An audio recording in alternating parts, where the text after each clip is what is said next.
take a walk with me, not like you used to do. Do something different and put yourself in other people's shoes. Open up your mind and open up your eyes and change your direction, change your perspective.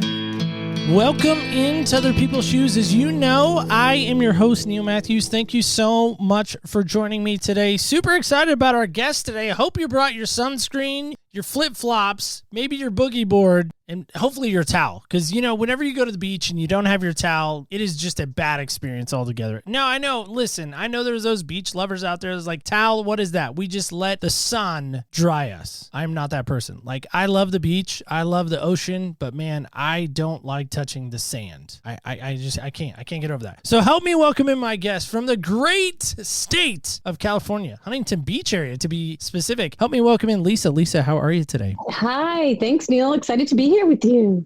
I'm excited to be here too for you because I did a little bit of research. Well, we put research on it and then I had to let research go. You know, COVID, we've had to downsize like a lot of people. So I've been doing my own research, which is terrible. So I'm not very good at it. So we might have to rehire research department. You're obsessed with, kind of with some unicorn stuff, which I really like. Good. I love when... Because I call you know, that elusive guest, that like big name guest, I call them a unicorn. And so you didn't know this, no, but I've actually created a unicorn list. And so when I saw that you were kind of obsessed with unicorns, it kind of made me think about that. So anyway. Oh, that makes me happy. Yeah. I'm the brand and creator and children's author of Unicorn Jazz, and Unicorn Jazz has a music note for a tale. You may not have known that. I did that on purpose in the first book because she celebrates music. That's one of her special gifts. You learn that in the first book. But I created Unicorn Jazz really to represent, like, we are all unique, unicorn, you know, to celebrate diversity, the power of belonging, believing in others. They're books I wish I had as a child. And yeah, I'm grateful that to date I've published 19 books and counting. And I didn't know my whole life would change by going really back into my childhood, which is one of the things I love to do. The thing I do is I like to write. And see, I think that's fantastic. That's all good stuff. We love that. We love that so much. So thanks for that too. So Lisa, help me with this, because I would imagine a lady like yourself probably has a few pairs of shoes. Right? Yes. Many. Do you have a guess for me on how many shoes you maybe have? You know, I really do like shoes, and I'm typically not someone that like has a lot of, you know, hats or whatever, but I have quality shoes. I love that shoes they don't change sizes on you. I probably have like 50 pairs of shoes. So not too many. I don't think that's too many. If I told you I had like upwards of 80, would that lose my man card at all? I don't know. No, I think shoes are great if you use them, you know? Yeah, if I use them, that is the operative word. Some shoes just sit on a shelf and look pretty. Right. So there's that. Yeah. Is that bad? I don't know. No, because guys don't really, you know, you go to the mall and I always feel bad for men. There's not a huge area for you guys. We need to look into that. Right. I'm going to put research on that when we rehire them. I am going to put them on that because I do notice that like girls' shoe section is massive and the dudes section is like this little like book nook, you know? Oh, I agree. So there we are. So help us with this, Lisa, because we love to lead off with this question officially.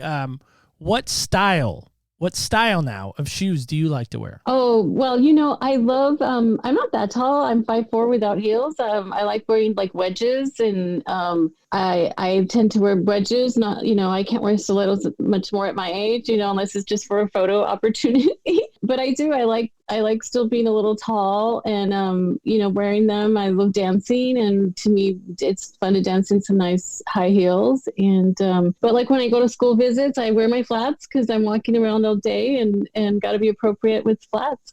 That's fun. You mentioned some stuff there. Stiletto heels. Now, I have heard they do make your calves look nicer. Can you help us with that? Yeah, well, because I've had ladies tell me that, so maybe you could speak to that. Well, your foot's raised, your calf, and I am a jogger, runner, so I'm grateful that I have some nice legs that I've put some time in creating. So that's also another reason I like to show off my legs and some nice pair of heels.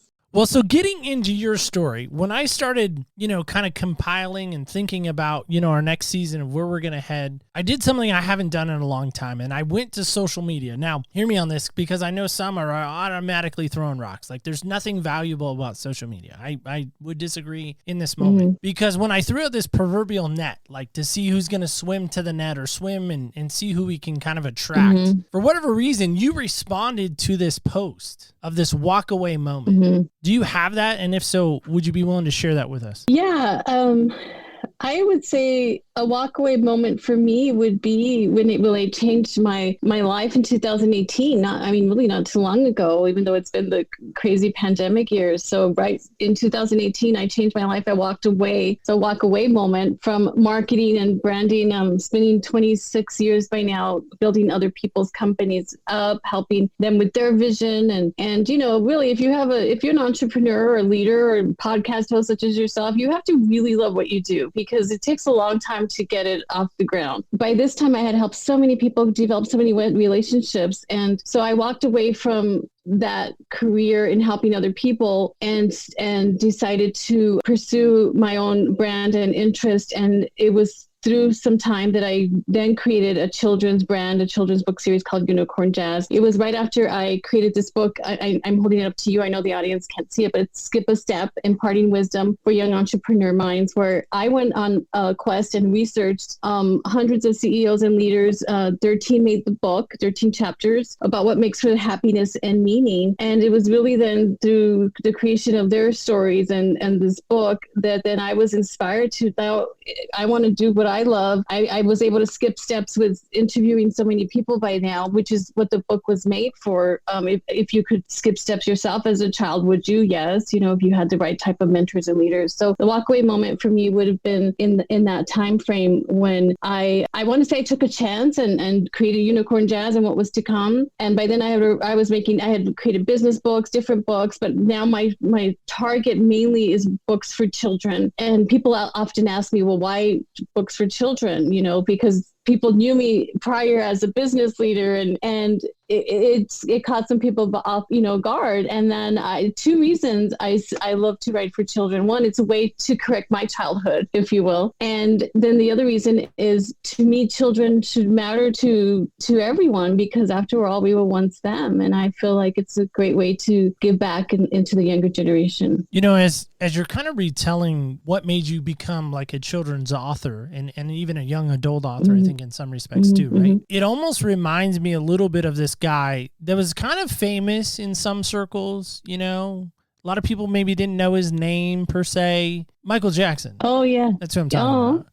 He created this Neverland ranch. Yeah. For whatever you think about him, all the scandals that came with him, that's not what I'm referring to. But there was an interview that he gave once when someone asked him why he created Neverland. And I don't know if you know this or not, but one of the reasons why he created Neverland is because he never had a childhood. He never got to go to the Disneylands. He never got to go to the amusement parks because he was always working. He was always touring. He was always doing, he was doing his own thing, And so he never got that childlike experience. Yes. And so when I'm hearing you kind of tell that, it kind of made me think back to that moment with Michael. But for you, when you think about that childhood experience, if we can walk down that road, what made it so hard for you that maybe was a little traumatic in some respects? And maybe even in those moments that you had to kind of look at, but kind of, again, walk away from those memories and maybe forgive along the way? Well, my background is in studying human behavior. That's why I got my degree in social psychology, and I'm continuing on now getting my master's in education because of the deep dive I've done in the past years, and how much parents and librarians and teachers tell me how much the children love the lessons behind the Unicorn Jazz stories. And so going back to my childhood, my mom, raised 5 children as a single mom on her own. And so I guess our struggle, and many people have struggled. I have people tell me their stories, and I'm convinced that almost everyone has had some kind of a struggle or trauma in their life. I don't know who hasn't. I have not met that person. So for me, it was a way that I could have submerge myself in stories and meaning and hope. And if you think about it, why do we like to read? It's a way to escape. Why do we like movies or fairy tales? It's a way to be something outside of yourself or your current circumstances, if you will. So the power of imagination, the power of the mindset. And as we know, mental health is huge today, especially since the pandemic, not going to go away. Books started getting categorized in what's called social emotional learning, social emotional intelligence. I just spoke last week at a library conference and to adults, and I said, raise your hand if you grew up with stories that were about being able to understand your feelings and emotions. Nobody raised their hands, And so for me, it's a way now, and there's many books that are social emotional learning today. But I was really grateful that I was in the forefront, and that kind of happened by accident. Because in the beginning, I will say I didn't know exactly what my path was going to be with the first book, and I kind of let it develop, and through the grace of God, the path that were to come. For children, when you're young, when you have a child, you're going to introduce them to picture books and reading. That's just the first things that they're going to get. And you want your children to be able to look at pictures and the story. What does it mean? What do you see there? And when I was a child, read a book over and over and really learn beyond the books that were given to us. I'm thinking back to my elementary school. I can't help it, as you're talking about all these elementary school kids, that you're, visiting, and libraries you're visiting. Yeah. I've seen some of the stuff on social that you're doing, when you go to schools and showing them the unicorn books. And, I remember reading The Trumpet of the Swan. I don't know if you've read that one. I don't even remember the author of it. The premise of the book was that the swan couldn't make any noise, so it started playing the trumpet to make the noise. Uh-huh. But I remember even kind of it has like a ugly duckling kind of beginning, if I remember right, The Trumpet of the Swan. But my whole thought is that there are these kids nowadays that feel like they're very unique. Yes. They feel like they're different. Yeah. We're seeing a lot of kids that are struggling with their diversity and wanting to be different than maybe how they were made and created to be. Mm-hmm. Yeah, almost everyone, again, when I start pulling, like who here in life at some point felt like they didn't belong, almost everyone. And so for me, I didn't feel like I belonged as a child as well. I could share moments after moments of times I was made fun of. And that's why I came out with my book, I See You Choosing Kindness, because it's, kindness is the opposite of bullying people. Children, it's important to teach them, and there's no manual to parenting. And even if you need, there's so much to growing up and learning. And that's why, to me, you want to be a learner of life, and you want to learn and be able to one day give back and help others in what you learned, which I'm so grateful to today, because I grew up really shy, like my character Unicorn Jazz, really shy. So to be able to speak today, to be able to come on a wonderful platform like yours, be zero nervous, which is completely not what I was accustomed to. It's really because of learning, because of pouring into like-minded people, having faith, so many different things that, as I say, I'm proof, as many are, that you can change your life, you can change your circumstances. It's really nice to be able to inspire others and to focus on the joy and the happiness and the good things versus the bad things. As Tony Robbins says, focus on what could go right. What's wrong is always available. But if I was going to ask you this, you talk about, unicorns, some would call them mystical creatures in some respects. Like there's some magic to them. There's some creativity to them. As far as I know, we don't have any in our zoos, right? At least here in Portland. We don't have a unicorn in our Portland zoo. I don't know about the San Diego zoo. I haven't been down there in a little bit, but maybe you could help us take a trip down there and just find out for sure. Somehow I could give you a magic wand and I could give you the power to change education. If I could give you the power to change, we're going to make them elementary school age. If I gave you that power to change things for them, what's the first thing you would do in changing things? Not everyone is Christian. I am Christian now. I didn't grow up Christian, and I actually have a Christian children's book coming out this year. Didn't know that was going to happen. I think that because we have taken religion out of schools, unless you're in a secular school or private school, I feel that in a way that's a disservice, but I can't control that. I feel like when you're young, those are the impressionable years. I wish for me, I would have had someone teach me what Christian values were and why they are so important, and how that would alleviate so much more struggle and pain in my life that was to come. And if you're not religious, I feel like, at a young age, you can really learn and really support your child in their interest. And I have a friend that has quintuplets. That's 5 kids. They're all like in their 20s now. Even as just quintuplets. He says the 5 of them were completely different. They went to different colleges, majored in different things. So I really feel it's important to honor that we all have unique skill set and gifts. And you and I grew up in an age where, traditional careers like be a lawyer, be a doctor, be something like you're so molded to that because that's where you're going to make the money but not everything is about money. And I have found the reason I wrote the book, The Thing I Do is celebrate the thing or the things that you do, whether it's a hobby or career, because I'll tell you what, if you are happy doing what you love, painting, singing, writing, learning technology, becoming a podcast host, as some of these young kids could do. We did not have that technology opportunity. You're going to be happy. And when you're happy doing what you love, you're going to pour that into other people. It just, to me, it's kind of an easy formula. It's easy in concept, right? It's easy in concept to say, hey, I'm going to do this. I'm going to walk this out. I'm going to try to change things in my life. But for you, when you think about your greatest struggle that you've really had to kind of overcome, what does that look like? And how did you go about doing that? I've had many. I will say I moved to California going on 21 years now, and I came here with nothing but like $100 is my story, and came here with a lot of faith, ambition, and kindness. People from Texas, we are kind as we are known for. So I had a lot of people that helped me, but for me, it was figuring out. I became an entrepreneur pretty quickly when I moved here, and I've never since then have worked for anyone else, but it's been a lot of work. I think the challenge for me has been having balance and understanding that. And now I do speak about balance. And the reason I learned about that is when I had peers or I was working with, amazing in Orange County, California, Southern California. There could be like a lot of money here with different people's careers and businesses and whatnot. And I used to be like so jaw-dropped at, I'll give an example. I had a friend that he had multiple businesses. He had multiple houses on the water, boats, cars, you name it. And he said to me, Lisa, I'm not happy. And I was like,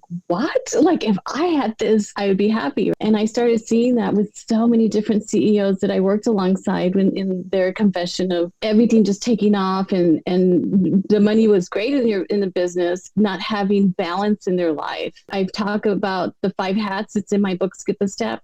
I've researched, there's 5 areas of life that I believe that, and I don't have the formula for what is right or wrong, only you do. So 5 areas of life for balance are family, friendship, career, connection, and adventure. And if you believe in God, we want God in all those hats, as I do. And knowing that, again, if you're new to being an entrepreneur, you are going to immerse yourself and be a workaholic, as was I. If you're out of college, you're going to immerse yourself in your, what's your career to be had. So there's different meters or levels of balance. For me, as I've gotten older, it's so important to have the balance and to have all of this as much as you can in your life. So hardest part about you writing would be what? It's really to turn everything off, tune the world out, turn off your phone, have that quiet time, and then know what is your intention. What are you writing for? What's the result going to be? Well, because I think so many times, as a writer, I'm not one myself, but I've heard from other writers that we've had on in the past. They're like, there's this moment where like clarity happens, or there's this moment of breakthrough, and they're, maybe typing vigorously, or maybe they're journaling really fast, trying to get that thought out before it loses it. Yeah. Is that kind of what happens with you, or is it a different process? It's a different process because you have to know the direction of what you're writing for. I can definitely journal. Doesn't mean I'm ever doing anything with that. But I feel because I do have a writer's brain, just journaling helps me to empty my mindset. And, I don't know if you've heard this, oftentimes for women, where like if you think of a computer and all the tabs open, women can have all these tabs open, where typically men can only focus on one tab at a time. Is that you? And that's okay. We're supposed to be different. I never have just one tab open, Neil. They actually did. Who was it? I'm trying to remember who it was. Somebody did a multitasking study. Yeah. Like who could do it better? Yeah. Put a guy in a car who's like on a track. So there was like no traffic around, but they made him like do like traffic kind of motions, if you will. Like he had to stop, he had to turn, he had to do, normal driving stuff we would do, adjust the radio. And then he was like texting at the same time. He was like trying to drink coffee, and he was like trying to do all this stuff. And girls did it better. Girls did it better. Oh, I like better. that study. So I don't remember who did it. I'm gonna have to go back. And you hear studies that it's hard to multitask. I mean, I do it. I think that you can train yourself to do different things. Now, there's a difference being present. I have now learned to like be present for people or dinners and things like that, and just put my phone away because we know it's a distraction. We all know that. So again, there's nothing like I talked about the pets. Now, how about being present in them when you are doing them, right? Yeah, and I think that so many times is that I find myself, like I just got a new iPhone Pro Max 13. Yeah. Right? Now, I've had iPhones before, so it's not like there's anything new to an iPhone. Hello, Apple, if you're listening, like, get us a new phone. Like, come on, right. Get us some cooler stuff. But my point is even with you, like, I have found myself when I go out to dinner with my wife, like, I'm checking email, like, maybe I'm waiting on a guest responses, Lisa waiting for her response back, so we can book her, whatever it may be. Yeah. Just teasing, of course. Yeah. But you know what I mean? Like, I'm constantly like, okay, Yeah. I'm waiting on this email, Yeah. I'm waiting on this, because I got to respond, like, right now. My wife's like, do you think they're really going to care if you respond within 5 seconds or 10 minutes or the next day? It's not the point. Like, I have that sales background in me. Like, I never want anyone like waiting and wondering, like, did I get the message? Or anything like that. So I think there's so much value in what you're saying as far as that goes, like being present in that moment. For you, how do you make that happen, practically speaking? Because again, it's easy to say in concept, like, oh, I know I need to do that, but how does Lisa do it? And believe me, I'm sure some people listen to this, they would say, she does not always do that. It's learning. It's constantly learning. We're constantly learning and growing and being open to that change. I mean, if you want to find flaws in people, they're going to be there, but how about find the good in people and encourage, their skills or their goodness. And I tend to want to be that person. It's just, we can always find the flaws in people. I mean, there's just nobody that's perfect. But is there anything practical that you can give us, like for you, that maybe others could try? What I have done now, like I have trained myself to have my own work hours. So for Lisa, I tend to wake up early, so if I get my phone, that means I'm looking at, social media, what came in from yesterday. So I might work as early as 6:00, but I'm typically done by like 2. And then anything that comes later than that, unless it's like super like amazing important, if I get an email, I just don't reply until the next day, because also it's training me, but then it's in a way teaching others if these are your hours of availability. And when you get back to them tomorrow at 10:00 a.m., it's like your wife said, they still got to reply. And the same for social media. Not everything needs to have an instant response right there. I tend to, on Sundays, just hardly ever even go use my phone. Sunday for me is going to church. It's with family, or that time of rest that we're told we should have. And yes, we should. It's again balancing it. And one of the reasons why to me it's so important to have that balance in your life, like I said, the 5 hats: family, friendship, career, connection, and adventure. What if one of these hats is taken away from you? You lose your job, somebody dies, as we all don't live forever. If you were putting all your time and effort into one hat,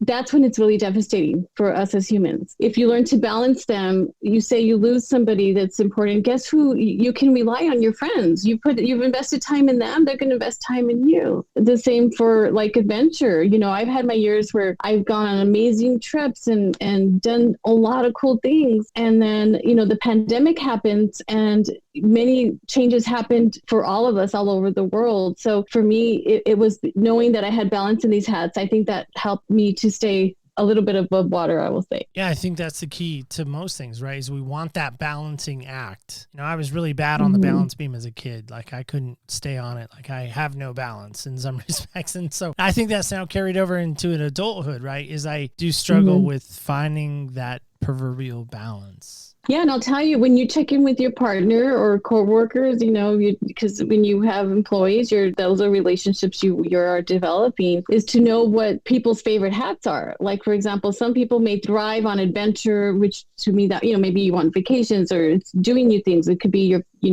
spending time with your favorite hobbies or interests or creating. So you're going to want to work hard so you can use those interests and have that adventurous life. So it's good to know what your partners are, because sometimes we could be all in one area or we don't know. I had this one CEO that said to me when I explained the 5 hats years ago, he's like, I think I never knew I don't know what my wife's favorite hat is. Like, I wish I knew this 20 years ago, because all she did was spend time in family hat. And again, this is where communication can happen so you can grow. Well, again, I think to your point, if we don't know what that significant person's hat is, right? Yeah. We're throwing away a lot of value to them, Mm-hmm, right? mm-hmm. And we're throwing a lot of value to potentially what we could bring to help them Mm-hmm. live that out Mm-hmm. in some respects, right? Mm-hmm. Okay. Mm-hmm. I like the hat analogy because I do have a lot of hats. Oh, good. So yeah. Yeah, hats and shoes. So I do like that. We could even put it into shoe context. Could we That's true. make it shoes instead of hats? You can. Like because I would, try you on would wear different shoes. Yeah, if you go hiking, you're going to have one shoe. If we go Exactly. You have hiking Yeah. shoes, you got dance shoes, you got, I don't know what kind of shoes. We'll have to work on that. I like it.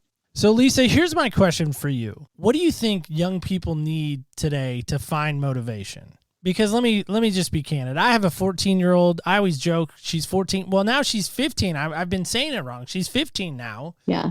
Going on 27, I feel like. She's a girl. Today she's wearing a tutu and shorts that I thought were too short. I'm like, you're not wearing that to school. And she's like, Mom said it was fine. Mm-hmm. That's how she sounds, by the way, in my head. Uh-huh. But how do we get young people motivated in your mind? Again, I'm going to give you that proverbial wand. You can make things happen here. I feel like, Lisa, you're a mover and a shaker. Thank you. It's to get them to experience life as much as you can. I mean, for me, because I did grow up poor, I've experienced what poor is like. I've experienced what having material things is like. And that doesn't mean that's happiness either, as I said. We know that. You're not going to go to the exercise of being poor for your children just to give them that experience, but get them to volunteer at a food bank, have them volunteer at children's hospitals. There's all kinds of causes you can do to get them to see life outside their current circumstances. I feel that's very important. I feel, because I have studied struggle a lot, and my kids always say, Mom, you always want to watch movies that are about struggle and, of course, overcoming that. And I guess that's true. But if you think about it, I mean, many things that catch our interest, there's always some kind of struggle, there's some challenge, and how did the character overcome it? So I feel like if there's a way to get your children outside their comfort zone to experience and see other cultures, other people's perspectives, it's almost like that's like life lessons, and sometimes you're not going to get that just from going to school or just from them coming home and, of course, being on their computer all the time, because that's what they do. Yeah, we haven't run into that yet, but we have run into the Instagram, sucked into that, vortex that is Instagram. She likes to be on that a lot. And then we had TikTok going for a while too. But it was a private account, thankfully. Yeah. Because they do some really stupid stuff on TikTok. I'm sorry. That makes me sound old, like get off my lawn, kind of thing. But so for you, if we were going to put you on a platform, if I was going to somehow fly you up to Santa Clara, I know that's not too terribly far from you, right? Yeah. It's kind of in your backyard. There is this team that plays in San Francisco. I don't know if you've heard of them, the 49ers. You ever heard of those guys? Yeah. All right. You ever been to a game at the new stadium yet? No. When am I going? Oh, you should go. You should go. Yeah. Talk about adventures. You should Really? go. Okay. I've heard it's a nice stadium. Cool. I have heard that. So somehow, some way, we get you into that stadium. Now, the 49ers have this amazing logo. It looks like an SF, Yeah. But if we could get you into that stadium, by the way, they say Levi Stadium has an estimated capacity of 68,500 people. Now, do you know that many people, Lisa? I don't know. Probably do. You're pretty famous, right? No, I'm not. Unicorn Jazz is famous. I'm not. I'm just a spokesperson. You're just the spokesperson because unicorns can't really talk, Correct. at least in real life, right? Only in books. But if we were to put you on that stage, 68,500 people, we got young people that have really struggled maybe with some identity, struggled with really trying to find out who they are and what they're about. What would be your message to them in that moment? My message would be about the importance of helping others and giving back. And I'm holding up one of my children's books for you to see that has a song called Help and Give Back. And it's really the opposite of selfish is to help others and to take magnifying glass off of you, per se. The pandemic sort of taught us that, right? We needed to help others. And when you help others, you're going to be happy. It's impossible not to be happy when you're helping someone else. And so my message would be to find something that you believe in, whether it's the ocean, whether it's planting new trees, because we know that's going to help our environment, whether it's helping, children who are less fortunate than you, whether it's even singing, having a music concert, singing for others, having a platform like you do where you inspire others and the work that goes behind that, you're helping and giving back, thanking teachers, thanking, healthcare workers, even as there's a page here I'm showing to you, help others understand technology. And I show this to kids. It's like just helping an older person that, use their remote control, use their phone and do it happily. You have to have patience. There's a little frog I'm showing for you all listening. Really, there's always a way to help others almost every day of the week. That's even in my song. That's a message I would share. I love what you said there. We want to put the magnifying glass on ourselves. We want to magnify what we're doing. We want to magnify, like, the old adage my mom used to say. She taught preschool for a number of years. She would say, 1, 2, 3, look at me, to get the kids to, obviously pay attention to what she was saying. Mm-hmm. Well, what's the danger, do you think, if you lived your life, you personally, if you lived your life saying, hey, 1, 2, 3, look at what Lisa's doing. Look at all this stuff I'm doing. Look at all this amazing, look at all these books I've written. Like, look at all I'm doing. Yeah. What's the danger in that for you? It's very dangerous and it does not work. And nobody wants to be around a know-it-all. Nobody wants to. In fact, the more your popularity does raise in whatever position you are, you really have to give more back, because you got there because other people helped you. First of all, you did not get there 100% on your own. It's thanking those around you. And like I say, I'm a spokesperson. I come with hundreds of people and volunteers and workers that have believed in the work of Unicorn Jazz and my mission. And I always feel like I have this behind me, this scrolling, all these, I want to thank all these people, my illustrator, Davey Villalobos. I could not even create any books without him. It's very important to recognize others. And like you said, if the spotlight was just on you or just on me, it would be very lonely. There's a saying that's lonely at the top. And that's not what God has designed us to do. God has designed us he will,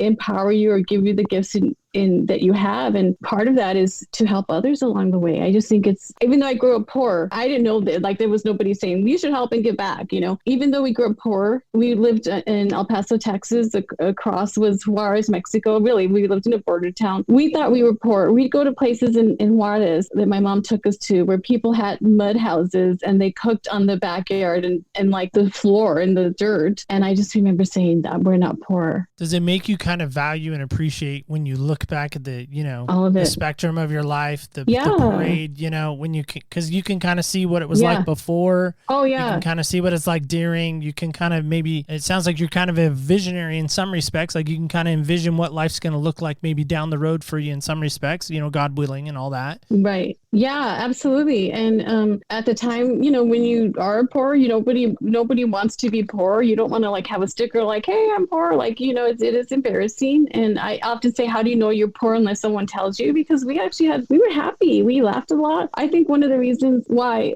I do love my childhood is that we laughed a lot. We made things out of nothing. We would try on my mom's dresses that were old and we would pretend like we're Miss America. I have 3 sisters. That's what girls did. We tie each other up and tickle each other. And we do where you have to walk across toys and we just made up games galore. And I think that fed into my creativity, imagination. I am a visionary, and today, present day, I like to know what's ahead and have that vision. And growing up, though, I would not have said I was a visionary because I never thought I would get out of my circumstances. We did through education. My grandmother believed in us. I think that being visionary and giving that to someone young, I wish I had that. That would have really inspired and changed my life. That would have helped me to skip many steps as well. I like the idea of skipping steps. I do. Because I feel like that's fun. Like I'm thinking of a staircase, I'm jumping up the steps, sometimes it's easier to jump up a couple of steps to get up to the summit or whatever you want to say there. Yeah, I want to give you a daughter this. It's also an Audible.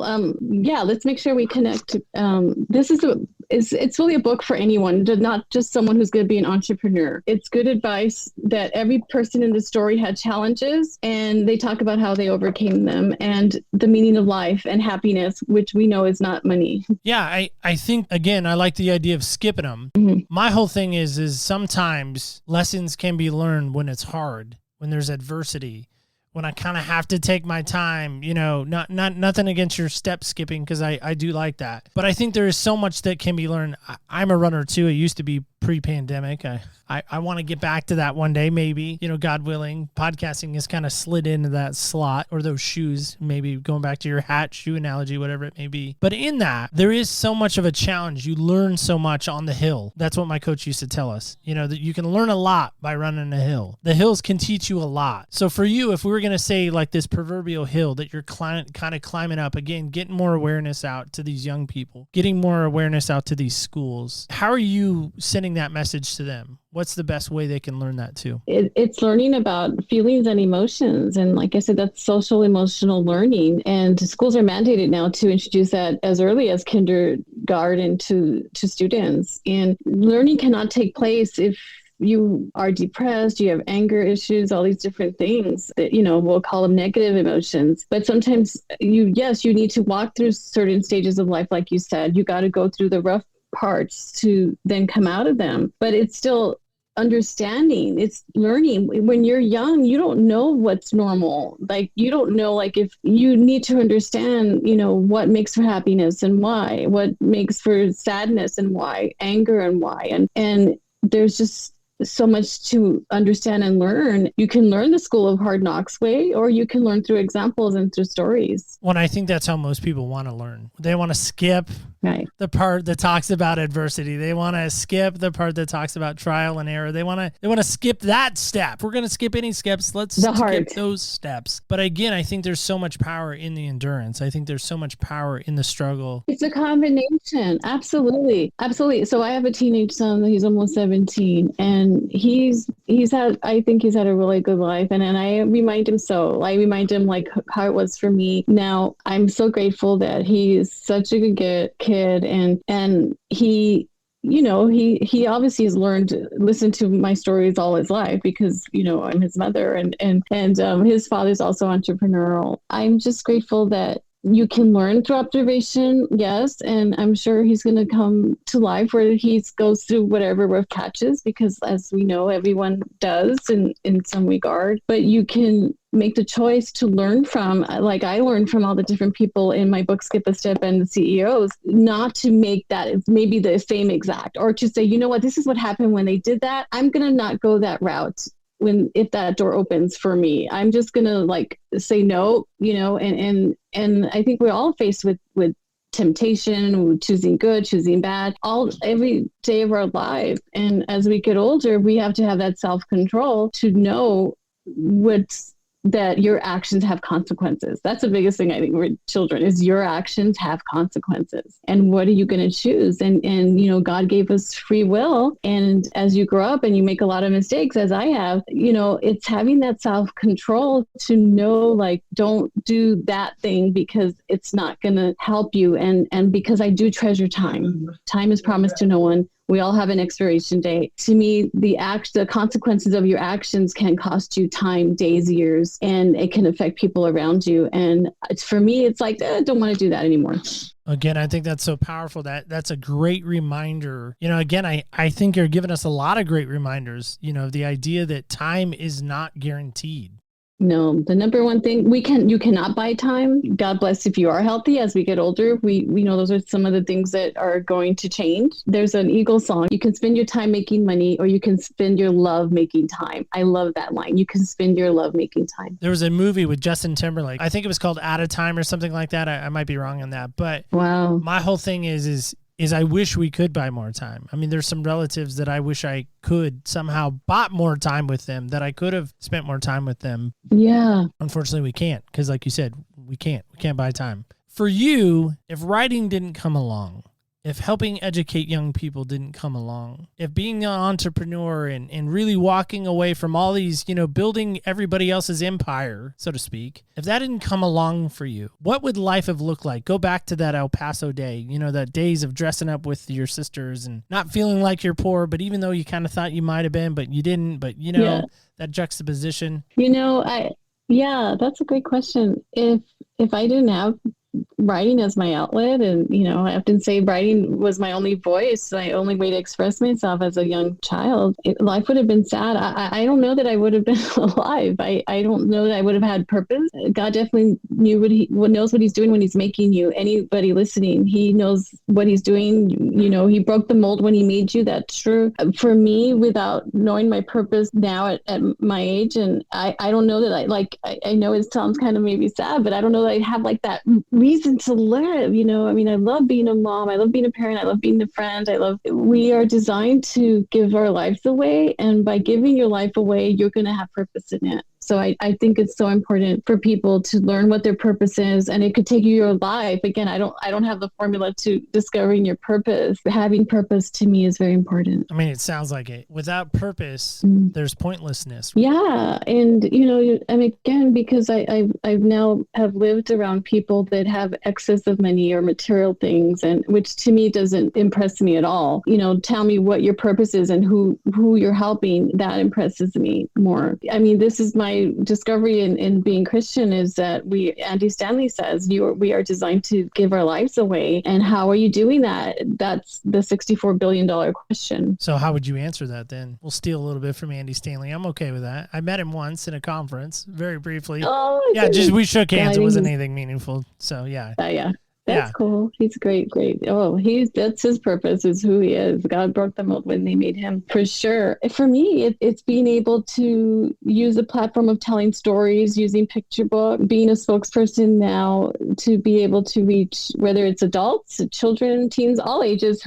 Who knew I was going to do that? I think it's kind of funny sometimes, because that's not what I would have thought I was going to be when I grew up. But for me, it's knowing that the time that it takes to create a book, there's a start process and in process and then post process. Now you got to market and get it out there, and that's a lot of work. But because I see the value in whether I help or touch one person's life or thousands of people's lives, that's the purpose, and that's how I'm giving my life and time away. Like I get paid to go speak in schools or speak at events, and sometimes if someone doesn't have the budget, I still have a workaround, and I could sell books too. Because for me not to be doing the greatest thing I love, I'm not going to let anyone take that away from me. I think that's so powerful to remember, that you're not going to allow anyone to come in and just take that away from you. I think that's so true. That's awesome. Yeah. So if you are a speaker like you are, if you are an artist, it's so important. And that's why for me, the thing I do, which is a song and a book, the thing I do is about discovering your hobby, your interest, and respecting other people's, because we need that. We need all these different people to make the world go round. By recognizing other people's thing that they do,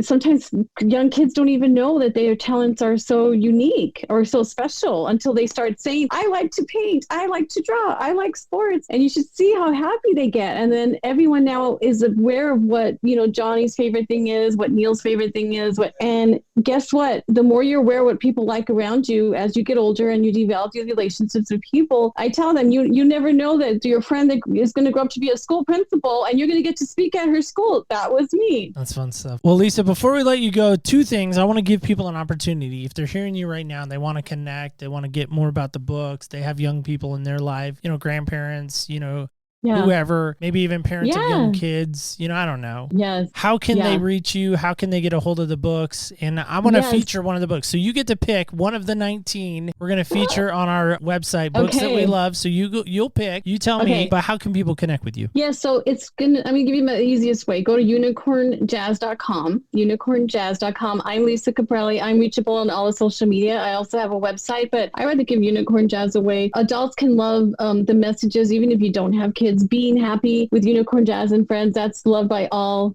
kids of all ages, and discovering what happiness is. And we always never want to lose sight of that. I'm on all the social media, Instagram, LinkedIn, Facebook. And if you know a child or connected to a child or parent, grandparent, please share I have a lot of free resources for teachers, educators on my site. So many free coloring pages, free activity pages, free beyond the book pages that you can share about what make you happy with those around you. So that's how you can reach me. And thank you for this amazing time together. It's my pleasure. It's great to meet you. So we're going to play a game together before we go. You like games. I heard that you do like games, right? I love games. All right, here we go. So it's a fun game that we play at the end of the show. It's called Senseless. So it's 5 kind of senseless questions involving our senses, and then 6th is the wild card. So I happen to have a die and a cup here. Now I know I've heard you're not a very big sports fan. Is that accurate? I'm not. Okay, that's what I thought. So I'm gonna waste this maybe analogy, but if you were to pick a school to root for, make it the University of North Carolina. Great people came out of there. So a guy named Michael Jordan, maybe you've heard of him. I don't know. Yeah. All right. Okay. So maybe you could write a book about a ram because that's their mascot. I don't know. We could work on that. All right, so here we go. I'm going to roll for you, and you got this question here, and it's the wild card. It's number 6. It's backwards, but trust me, it's 6. Yeah. Okay. So you get to spend the weekend with one person. You get to spend the weekend with. Where do you go, and who's it with? Dead or alive, if you want. Oh, my gosh. Okay, I'm going to pick Princess Diana. Oh, my goodness. Really? Yeah. Okay, I gotta ask because my mom's a big Diana fan. She was very sad when she passed away many years ago.